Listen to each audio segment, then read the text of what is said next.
EPA standard number 5B. Give examples of government regulation and deregulation and their effects on consumers and producers.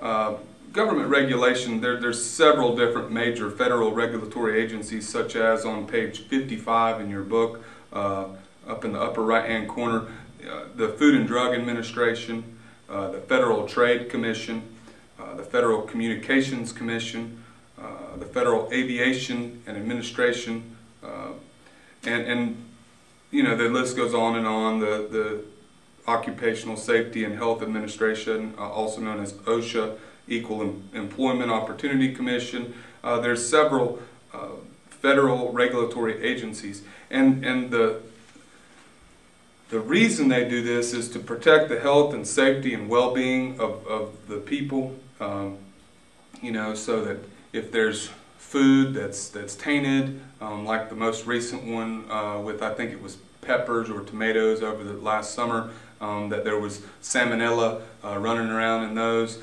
you know, and it was spreading throughout the United States, and the FDA puts out the warning, or they may recall toys if their little pieces may break off on the toys, and the baby will choke on them, or the big one with the red paint.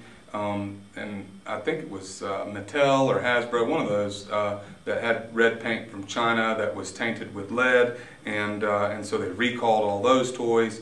You know, so that's the main reason that they have the Food and Drug Administration. I think there was one with a diet pill, you know, Dexatrim, that had a specific drug in it that was causing people to have, some people to have heart failure, and you know, the Federal Trade Commission regulates trade. The FAA, you know, obviously is taking a bigger step in regulating, you know, the safety of airplanes, you know, terrorism, stopping terrorism, working closely with the Homeland Security Department.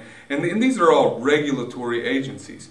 Now, there are businesses that have been deregulated. You know, they were regulated and now they are not. You know, I think it was gas, the natural gas lines down in the cities that had the gas lines, that it was regulated by the government, and then they broke it up into, and I think there were like 30 different companies that you could choose from on a sheet, that created competition, because when the government regulates and takes care of these certain aspects of society, then obviously it reduces competition, and it's more of a command economy at that point. You know, so there's again a delicate balance that our government runs in a capitalist economy, in a mixed economy, where we don't want to move too far to socialism, but we don't want it to be so free that that it's chaotic and unsafe, where people, you know, these tainted items would just be being made left and right, and nobody's checking them, and people are dying everywhere, or our trade, you know, balance of trade gets out of whack, or the airlines, Delta and them, are not being checked up on as far as safety of their airplanes.